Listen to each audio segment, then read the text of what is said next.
أعوذ بالله من الشيطان الرجيم.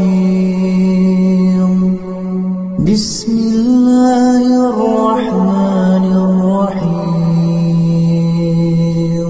أقم الصلاة لدلوك الشمس إلى غسق الليل وقرآن الفجر إن قرآن الفجر كان مشهودا ومن الليل فتهجد به نافلة لك عسى أن يبعثك ربك مقاما محمودا وقل رب أدخلني مدخل صدق وأخرجني مخرج صدق